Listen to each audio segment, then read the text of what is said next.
안녕하세요. 새로운 책을 가지고 돌아온 별마중입니다. 한 주가 어떻게 지나갔는지 모르게 좀 빠르게 지나간 것 같아요. 이번 주는 특히 새 학기가 시작된 첫 주라 그런지 더 정신이 없었던 것 같네요. 항상 새로운 시작에는 설레임과 또 두려움이 같이 공존하잖아요. 이번에 새 학기를 맞이한 분들, 또 새로운 직장에 첫 출근하는 분들, 지금 이 순간 나 혼자인 것 같아 외롭고 또 힘들겠지만 오늘 읽어드리는 따뜻한 글 듣고 용기 얻으시길 바랍니다. 이시아라 가즈코가 짓고 이정은님이 옮기신 오늘의 책, 외롭지 않다는 거짓말입니다. 이시아라 가즈코님은 작가이자 심리 카운슬러이기도 해서 제가 이 책을 읽는 동안 많은 공감을 했었던 것 같아요. 여러분들도 이 책을 읽는 동안 함께 힐링되는 시간 가져보시길 바랍니다. 책 시작하겠습니다.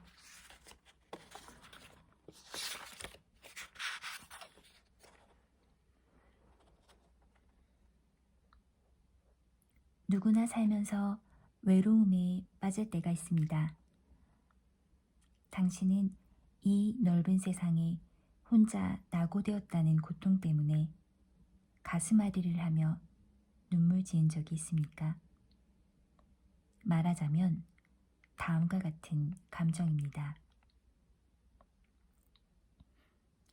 가족과 함께 살고 있지만 각자의 삶을 사느라 바쁘다 보니 서로에게 외롭다는 감정을 토로하지 못하고 혼자만 고립되어 지낸다.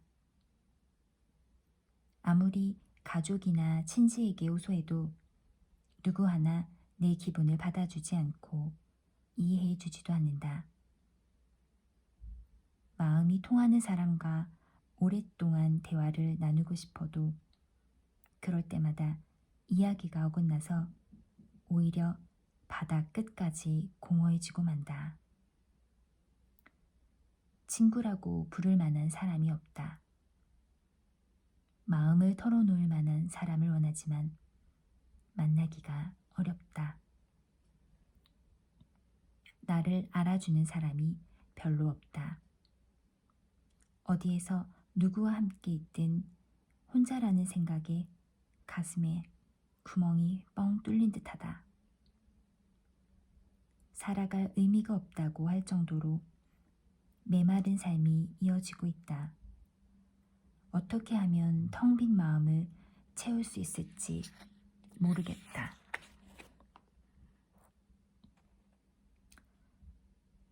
심리 상담을 진행하다 보면 살면서 지금까지 한 번도 외롭다고 느낀 적이 없다고 당당하게 말하는 사람들이 꽤 많습니다. 그런데 그런 말을 할 때의 표정을 보면 해결하지 못한 숙제에 짓눌린 듯 어둡기만 합니다. 해결책을 구하기 위해 심리학자와 상담을 하면서도 애초부터 포기한 듯한 표정으로 이렇게 말하는 사람도 있습니다. 어차피 인생이란 게 다 그런 거 아닙니까? 인간관계라는 게 원래 피곤한 일 아닌가요? 인생은 원래 혼자 왔다 혼자 가는 거니까 억지로 참고 사는 거죠. 이런 말을 하면서 자신은 오래전에 외로운 감정에서 도망치는 걸 포기했다고 말하는 사람들은 미래의 행복을 찾아 달려가려는 마음을 아예 봉인해버린 것이나 다름없습니다. 문제는 그렇게 하면 마음의 명령에 따라 말하고 움직이는 일, 자기 자신을 진정한 마음으로 위로하는 일, 자기 삶을 누구보다 사랑하는 일로부터 점점 멀어질 뿐이라는 사실입니다. 이 책에서는 자기 삶을 온전히 자기 것으로 만들기 위해 자기 중심으로 살아가는 선량한 이기주의에 대해 말하려고 합니다. 자기 없는 이타주의는 공허한 이기에 지나지 않습니다. 자기의 것을 올바로 챙기고 난 뒤에야 비로소 타인을 생각할 수 있기 때문입니다. 이제 책을 시작하겠습니다.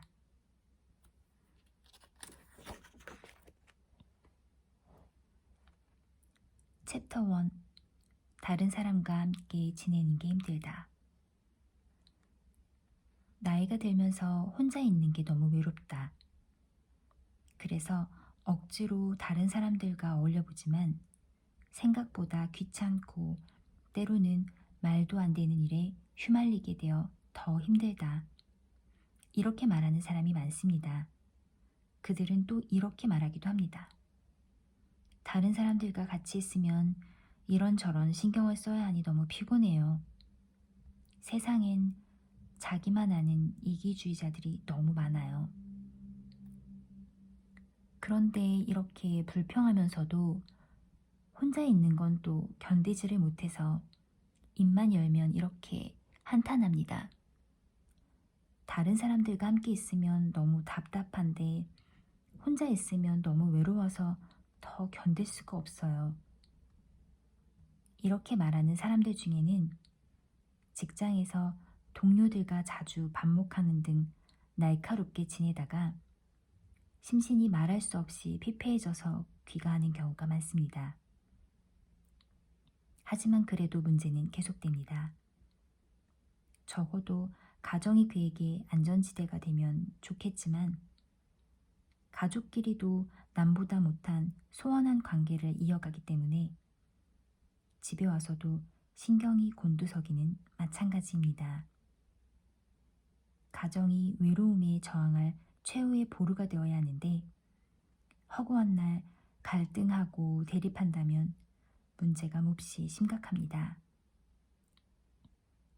마음속에 켜켜이 쌓인 외로운 감정을 털어낼 수만 있다면 정말 좋겠는데 상담실을 찾는 사람들은 하나같이 이렇게 말하며 그럴 수만 있다면 어느 정도 갈등을 겪어도 참을 수 있겠다고 합니다. 하지만 외로움을 떨쳐버리기 위해 주위 사람들과 부정적인 관계를 이어갈 수는 없습니다. 그렇게 되면 외로움보다 더 삭막한 감정이 기다렸다는 듯이 찾아올 테니까요. 더구나 그렇게 산다고 해서 결코 외로움이 해소될 리가 없습니다. 잠시 자기 안에 도사리고 있는 외로운 기분을 회피할 수 있을지는 모르지만 그로 인한 피로감이 다른 색깔의 독이 되어 일상을 망가뜨릴 것입니다. 이렇게 상반되는 상황을 벗어나 삶을 풍성하게 만들려면 어떻게 해야 할까요? 가령 다음과 같은 경우가 있을 것입니다. 가족끼리 마음이 연결되어 있지 않다는 건 알지만 껍데기뿐이라도 가족으로 존재할 수 있어 안심이 된다. 누군가와 SNS로 연락하다 보면 혼자 있어도 다른 사람들과 함께 있는 듯한 기분을 느껴 안심이 된다. 혼자 밥을 먹더라도 TV의 볼륨을 최대한 켜놓고 있으면 혼자가 아니라는 기분을 느낄 수 있다. 먹고 살기 위해 바쁘게 지내다 보면 외로운 감정을 느낄 겨를이 없으니 그럭저럭 혼자만의 시간도 견딜 수가 있다. 이런 식으로 지내면 일시적으로는 자신을 달랠 수 있을지 모르지만 시간이 흐르다 보면 어느 순간 외롭다는 감정이 고개를 쳐들고 일어나게 됩니다. 외로움이란 원래 이렇게 불시에 재생되는 바이러스 같은 것입니다. 여태 가만히 있다가 왜 갑자기 외로움이 찾아왔을까? 이렇게 물을 정도로 외로운 감정은 불시에 습격해 들어옵니다. 외로움을 해소하는 방법은 다양합니다. 상담실을 찾은 한 여성은 자신의 낭비벽을 고칠 수 없어 고민이라고 했습니다. 그녀는 매달 벌어들이는 돈의 대부분을 옷이나 장신구 같은 것들을 사들이는데 쏟아붓는다고 합니다. 신상품의 옷이나 가방이 눈에 들어오면 사지 않고는 못 베긴다고 말하는 그녀의 정신 상태를 들여다보면 화려하고 멋진 물건을 찾아다니는 동안은 외로움을 망각할 수 있다는 심리가 도사리고 있습니다. 백화점에 들어가는 순간 사람들의 부러운 시선을 받는 듯한 느낌이 좋아요. 새 옷을 입고 거울에 비친 나를 보면서 만족스럽게 웃을 때 정말 좋아요. 그 느낌 때문에 매번 백화점으로 달려간답니다. 그러나 이 여성이 스스로 깨닫지 못하는 것이 있습니다. 그녀는 사실은 다른 사람들과의 접점을 원하고 있는 것입니다.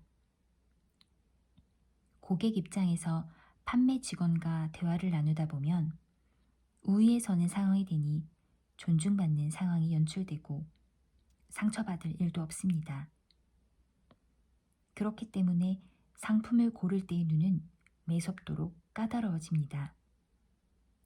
서비스가 조금이라도 마음에 들지 않으면 용서되지 않아 가차없이 비난하고 윽박지릅니다. 이 여성이 혼자 살고 있다면 가장 자주 하는 말은 이것입니다. 내가 가장 외롭다고 느낄 때는 집에 돌아와서 문을 열고 불을 켜는 순간인 것 같아요. 상담 심리학자들은 누군가 옆에 없으면 불안해서 견딜 수 없다고 토로하는 사람들이 의외로 많다는 사실을 잘 알고 있습니다. 그리고 이런 경향은 앞으로 더욱 늘어갈 것이라는 데 의견을 같이 합니다. 이유는 세상이 예전과는 비교도 할 수 없이 혼자 살기 편하도록 구조되어 가기 때문입니다. 전체 인구 중에서 1인 가정의 비율이 날로 증가하고 있기 때문에 그들에게 딱 맞는 생활 시스템이 제공되고 있는 것도 한 몫을 합니다. 혼자 살아도 조금 더 불편함이 없도록 설계된 생활 패턴들이 제공되는 현실에서 외로움이라는 감정은 자동적으로 뒤따르는 부가 서비스가 되어버린 것입니다. 문제는 외로운 감정에 현명하게 대처하는 법을 가르쳐주는 사람이 거의 없다는 것입니다. 세상은 말할 수 없이 편리해졌는데 덤으로 찾아온 외로움에 대해서는 해결책을 제공하지 못하는 것입니다. 그러는 사이에 외로움은 세상 전체를 떠들썩하게 만드는 전염병이 되어 폭발적으로 전파되면서 그 어떤 질병보다도 우리 삶을 위협하고 있습니다.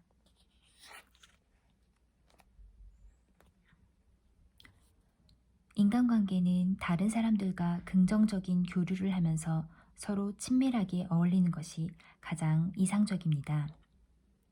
예를 들어 다음과 같은 모습입니다. 내가 상처받았을 때 누군가 곧바로 위로해준다. 내가 외로울 때 누군가 따뜻하게 손을 잡아준다. 내가 행복을 느끼는 순간 그 기쁨을 누군가와 공유한다. 나의 외로움을 눈치채고 누군가 먼저 손을 내밀어준다. 혼자 있는 순간에도 주변에 많은 사람이 있음을 느낀다. 나를 응원하고 격려하는 사람이 나날이 늘고 있다. 이런 이상적인 관계에서 비롯되는 긍정적인 기분은 삶을 윤택하게 하는 윤활유가 됩니다. 그렇기에 사람들 사이에 존재함으로써 느끼는 안온함이 세상을 살맛나게 한다고 말하는 이들이 많습니다. 하지만 현실적으로는 그렇게 되지 않을 때가 많다는 게 문제입니다. 내가 상처를 받았을 때 누군가 위로해 주더라도 손을 내밀어 주는 방법이 내가 원하는 대로가 아니면 더 큰 상처를 받을 수 있습니다. 내가 외로울 때 누군가 옆에 있어도 그가 귀찮게 느껴져서 제발 혼자 있게 내버려뒀으면 하는 마음이 생기면 짜증이 날지도 모릅니다. 심지어 누군가 가까이 다가오면 그 사람 때문에 생길지 모를 불협화음이 두려워 지레 뒷걸음질을 친다는 사람도 있습니다. 이렇게 되면 외로운 감정은 더 심화되고 세상은 더 이상 아름답게 보이지 않습니다. 그렇다면 질문이 있습니다. 외로운 감정에 지나치게 길들여진 사람은 어떻게 그런 감정의 미로에서 빠져나올 수 있을까요?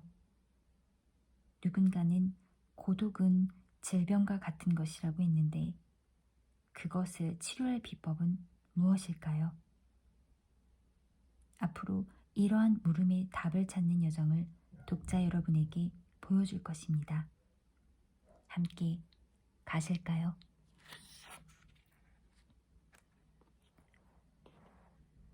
챕터 2. 솔직하게 말할 수 있다면 좋겠지만 이런 생각을 해본 적이 있습니까? 내가 외로움에 시달릴 때 누군가 옆에 있어주면 외로움이 사라질 거라고 믿고 있다가 오히려 그 사람이 거추장스럽게 느껴지면 어떻게 하지? 이런 경우 어쩔 수 없다고 받아들이면서 꾹꾹 눌러 참으며 그냥 버티겠습니까? 아니면 당장 떠나달라고 하겠습니까? 이런 때 다음과 같이 대화하면 어떨까요? 당신을 도우려고 찾아온 사람에게 걱정해줘서 고맙다고 하자 그가 이렇게 묻습니다. 괜찮아? 내가 도와줄 일이 없어? 그렇게 말해주니 고마워. 그런데 지금은 아무것도 생각하지 않고 그냥 혼자 있고 싶어. 이렇게 자신의 기분을 솔직하게 전달하면 어떨까요? 이 물음이 중요한 이유는 이렇게 자신의 기분을 우선적으로 소중히 여기는 자기중심의 대화를 할 수 있는 사람은 머릿속에서 그려내는 이상과 현실 사이에 차이가 있더라도 그 간격을 자기 의지대로 줄여나갈 수 있기 때문입니다. 그렇더라도 남의 배려를 외면하고 자신의 입장을 먼저 내세우는 태도는 생각만큼 쉬운 일이 아니기에 문제가 됩니다. 우리는 어려서부터 그런 마음과 행동은 이기주의라고 교육받으며 자랐기 때문입니다. 하지만 외로운 감정에 자주 휘둘리는 사람에게는 이기주의적인 태도가 필요합니다. 자기의 속마음을 타인에게 솔직하게 전달하고 자기 것을 먼저 챙기는 습관이 없기 때문에 고립감의 수렁에 빠지는 악순환이 그들의 일상이기 때문입니다. 그들은 아무리 정당한 말이라도 상대의 입장을 살피다가 안으로 그냥 꿀꺽 삼켜버리는 경우가 많습니다. 손을 번쩍 들고 나 좀 구해줘 하고 한마디만 하면 쉽게 도움을 받을 텐데 그들은 상대가 싫어할지 모른다고 지레 짐작을 하면서 입을 다물어 버립니다. 앞으로 다루겠지만 외로움에서 벗어나는 데는 솔직한 소통이 특효약입니다. 마음의 문을 활짝 열고 자기 안의 도살인 감정을 툭툭 털어놓는 태도 말입니다. 이렇게 말하는 나를 어떻게 볼까? 나약한 사람으로 보지 않을까? 더 이상 나를 상대해주지 않으면 어쩌지? 이렇게 되뇌면서 자신의 고민을 그대로 끌어안고 물러서지 마십시오. 그때마다 뒤따르는 고립감 때문에 혼자라는 느낌에 더 심하게 휘말리는 악순환에 빠져듭니다. 소통만이 무조건 정답이라는 얘기가 아닙니다. 잘못 소통했다가 뜻하지 않게 상처를 받을 수 있고, 함부로 도움을 청했다가 허약한 인간으로 낙인 찍힐 수 있습니다. 그러나 사람들 속으로 들어가는 적극적인 태도가 없으면 스스로를 갉아먹는 부정적인 감정에 휘말릴 우려가 크기 때문에 사람들과 어울리더라도 자기중심적으로 행동해야 합니다. 나는 이를 착한 이기주의라고 표현합니다. 나를 내버려도 우리가 이렇게 말하는 이유는 자신의 문제를 스스로 해결할 수 있다는 생각이 들기 때문입니다. 그게 아니면 자기 힘으로 해결하지 못하는 문제임에도 자존심이 허락하지 않아 상대에게 짜증 섞인 대응을 할 때 내뱉는 말이기도 합니다. 당신은 이런 말을 언제 내뱉으며 그렇게 말할 때의 기분은 어떻습니까? 정반대의 경우도 있습니다. 도와줘서 고마워. 우리는 살면서 이런 말을 자주 하게 되는데, 이런 말 한마디로 감사하는 마음이 전해져서 배려나 도움을 준 상대에게 보람을 느끼게 합니다.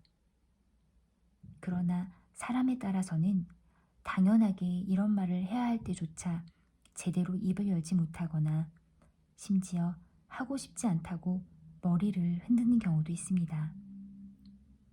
그런가 하면 진심이 담겨있지 않은 투로 그냥 마지못해 표현하는 사람들도 있습니다. 당신이 이런 타입이라면 혼자 있고 싶을 때 시험삼아 다음과 같이 소리내어 말해보십시오. 그렇게 말해줘서 고마워. 그런데 지금은 아무 생각 없이 그냥 혼자 있고 싶어. 이렇게 말하면 나를 내버려도 하고 차갑게 내뱉는 것 같은 느낌이 전혀 다르게 전달됩니다. 그러니 당연히 받아들이는 사람의 마음도 하늘과 땅처럼 차이가 생깁니다. 이런 식으로 말할 때 하나의 단어, 하나의 문장이 어떤 식으로 느껴지는지 음미해 보십시오. 당신이 그런 문장을 의식적으로 말하면서 아무 저항감 없이 표현할 수 있다면 이전과는 전혀 다른 인간관계를 이어갈 수 있게 됩니다. 문제는 이런 표현이 생각처럼 쉬운 게 아니라는 것입니다. 평소에 그렇게 말한 적이 별로 없는 사람은 자기도 모르게 거부감을 느끼게 되는데, 이런 감정은 외로움에 길들여진 생각, 습관이 마음속에 도사리고 있기에 나타나는 반응입니다.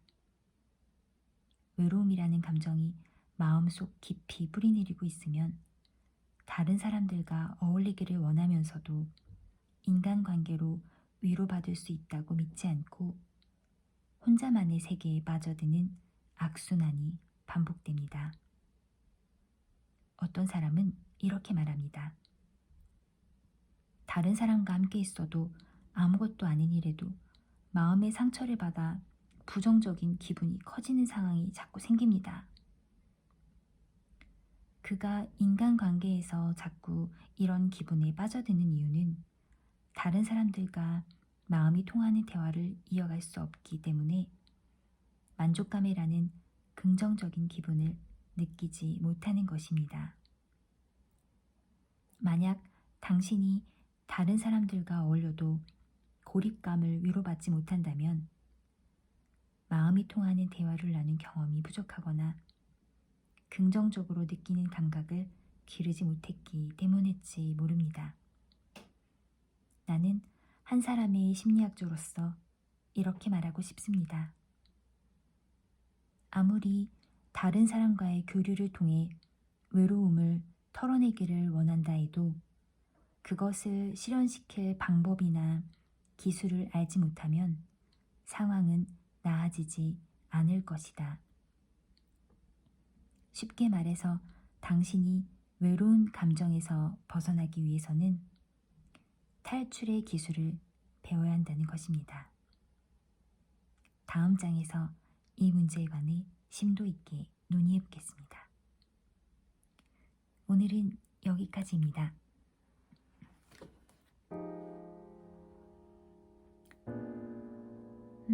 오늘 하루 외로웠지만 스스로에게 괜찮아 라고 거짓말을 하신 분들, 그런 분들이 계셨다면 잠들기 전 이 순간 내 마음을 잘 관찰하고 또 따뜻하게 위로해 주셨으면 좋겠어요. 저 또한 오늘 하루 세상과의 싸움에서 잘 버텼다고 또 수고했다고 말해줄게요.